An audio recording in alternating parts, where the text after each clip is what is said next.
Israel is not happy with just starving and killing the people.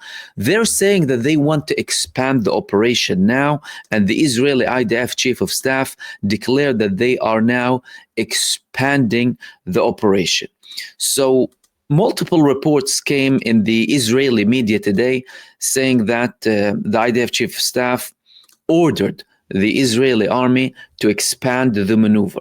In this report here, they're saying that Zamir asked the Israeli army to go into certain areas inside of the Gaza Strip and continue with their designated operations.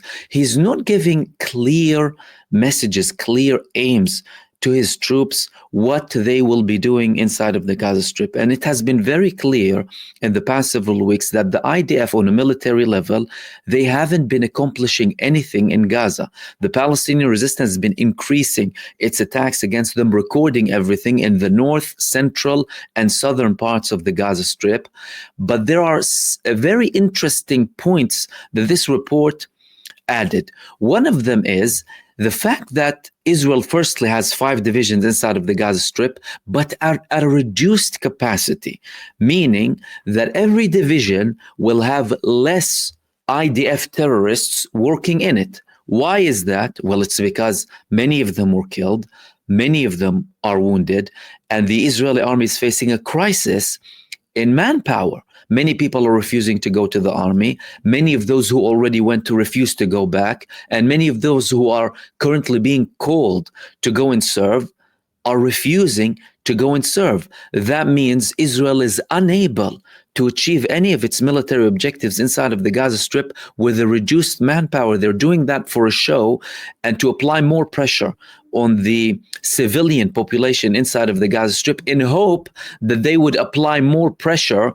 on the Hamas leadership and the Palestinian leadership in terms of the negotiations to extract more positions from them.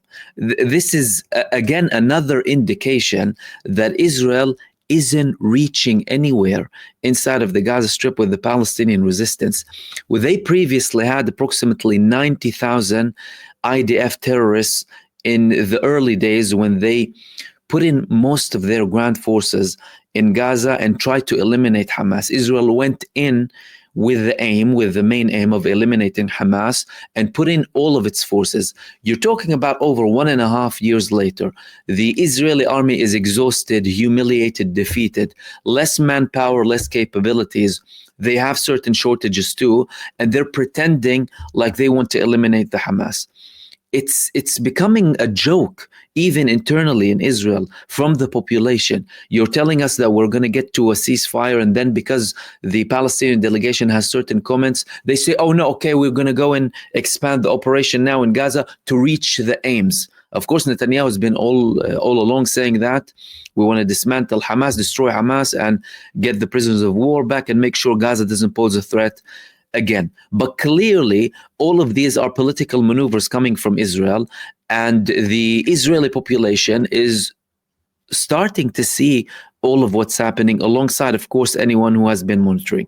But now, it's not just the political updates in Israel and the military updates about expanding this maneuver inside of the Gaza Strip.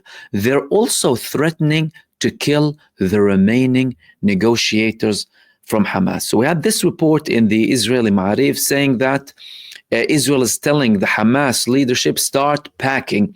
These are the senior Hamas figures on the IDF sites. One of them, number 1 on this list, is a man leading the military wing called Izz-ad-Din al-Haddad. Izz-ad-Din al-Haddad is the leader of the Gaza Brigade, and Izz-ad-Din al-Qassam Brigade is the armed wing of Hamas. So they're targeting certain people, saying they want to target after they claim that they killed Muhammad Sinwar. Now they're saying that they want to target Izz-ad-Din al-Haddad, a leader in the Gaza Brigade. So they have targets who are in the armed wing. However, these are not the people who they're killing the most or targeting the most. The main campaign is against the population. But now they're outright also saying that they want to kill the negotiators. For example, if you go down to this report here, Same report. The second target at the top of Israel's assassination list is Osama Hamdan, the man who is leading the negotiations with Israel. They're outright admitting that they're trying to kill a political figure who is negotiating with them.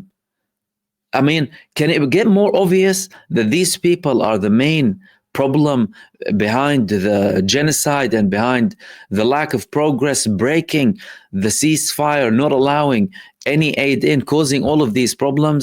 And then they have a list of other people with childish comments being sent by the IDF spokesperson in Arabic. For example, this message here: where are you, Hamas leadership, sleeping? Are you hungry? Of course not. Where are you, Abu Zuhri, sleeping on silk in Algeria and saying everything destroyed in Gaza can be compensated and you really live comfortably? Childish type of comments coming from the Israeli army. They have time for childish comments when the Israeli prisoners of war are at risk of dying and being killed. Then they're criticizing Hamas leadership when the son of Benjamin Netanyahu is sitting comfortably, going from one place to another without going to fight for his country, despite the fact that he is at the age where he needs to go to the Israeli army and fight for the Israeli army. Moving on to the next thing that I wanted to talk to you about, which is the Yemeni front. Ansarullah in Yemen, they are escalating their attacks against the genocide state, and now they declare that they carried out 3 new attacks inside of the genocide state. This was the recent report that came from Ansarullah. The Yemeni armed forces announced the implementation of 4 qualitative military operations targeting Lod airport and vital targets belonging to the Zionist enemy in the areas of Yafa, Ashdod, and Rashrash in occupied Palestine, so the central parts and the southern parts of the occupied territory. So 4 in total rather than 3. And in their statement today, they said that the targeting of the Lod airport in occupied Yafa, it was with hypersonic missiles, saying that they successfully achieved their goals. The armed forces indicated that the unmanned air force carried out 3 military operations targeting 3 vital targets belonging to the Israeli enemy in the areas of Yafa, Ashdod, and Rashrash in occupied Palestine with 3 drones. And they continued their warning to any airline that is still operating with Israel to stop their operations in Israel, because things are getting more and more serious. And Israel has been confirming that the airport, for example, it's been shutting down for certain periods, and certain airlines are forced to go back, delay their landing, and it's causing them big problems inside of Israel. Moving on to the next point that I wanted to talk to you about. The British Prime Minister, Keir Starmer, is saying that the UK needs to restore war-fighting readiness with a new defense review. UK Prime Minister said on Sunday that he will restore Britain's war-fighting readiness as his government warned of growing Russian aggression ahead of a major defense strategy review. The irony behind this report here is the fact that Keir Starmer, representing, of course, the British government, the Prime Minister, he is completely out of touch with all of the updates that are happening ever since the war began. Firstly, the British government was one of the first governments alongside the United States in 2022 to prevent Zelensky from reaching a deal with Vladimir Putin. The Russian and Ukrainian presidents met in Turkey at the time, during the beginning of the Russian war on Ukraine, trying to reach a deal. And guess what? Both parties agreed on a ceasefire agreement, but Zelensky all of a sudden withdrew. When did he withdraw? After the British leadership at the time told him, don't go ahead with a ceasefire with him. We will support you. We will arm you. And likewise with the United States too, then the rest of the NATO members as well. So in effect, Britain and the United States have been the key contributors behind this escalation when the Ukrainian president himself wanted to reach an agreement with Russia. therefore leading to millions of casualties, unnecessary destruction.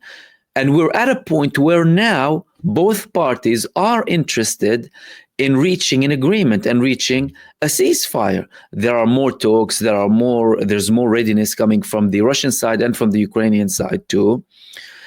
And the British Prime Minister is saying, growing Russian aggression. Who was causing this escalation in aggression?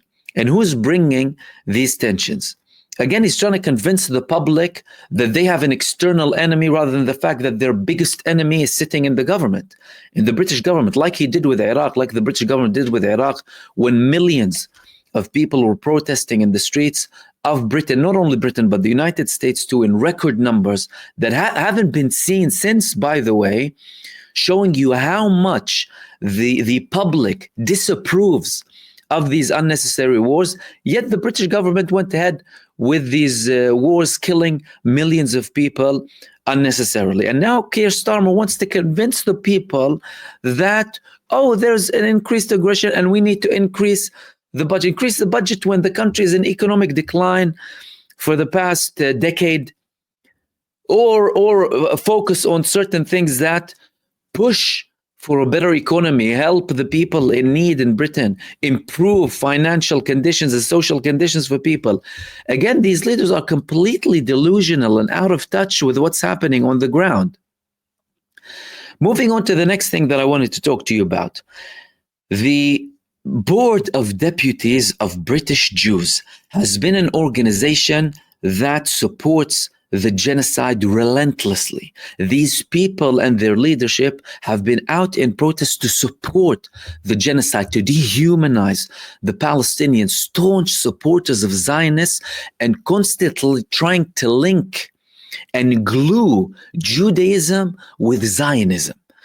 Now, more and more voices are coming from within the Board of Deputies of British Jews against these abhorrent positions, even when there are certain shifts happening, whether you're convinced in them or not, by the way, from the British government against certain elements in Israel, and having more criticism against the state of Israel. And one of their members, he actually posted a video of himself resigning and making a statement against the board and its abhorrent support for Israel. Let's have a look. The Israeli government has been starving Gaza for over 11 weeks, with politicians like Bezalel Smotrich openly declaring that Gaza will be entirely destroyed and its population ethnically cleansed. Figures in our community are speaking out. The British government is finally taking action, and even Yair Golan and Ehud Olmert are publicly recognizing the atrocities being committed. The board, however, continues to meet with figures overseeing these crimes, like Gideon Saar. This is both untenable and morally bankrupt. I have no confidence in the leadership of the board. It has both failed to act ethically and also to represent the increasing diversity of opinion within our community. While I hope it can become a moral and representative body again, I will be resigning following this meeting in protest and will not seek re-election at my shul as originally planned. What good are private words in plenaries when you continue to meet with Israeli government officials and oppose any real action to stop their crimes? I don't think there's any hope for this organization to all of a sudden change its ways. It's a Zionist organization. And many of these organizations, that's a very big problem, by the way, who claim to be representing Jews, are Zionists in essence, fully there to support Israel rather than actually represent the Jewish people. At the end of the day, there have been more and more protests recently across the globe with more and more Jewish organizations blaming Israel outright of genocide, as they are committing a genocide against the Palestinian people, and saying that they do not represent them whatsoever. Similar to this recent protest that took place in New York with some of the Jewish Orthodox community members leading this protest.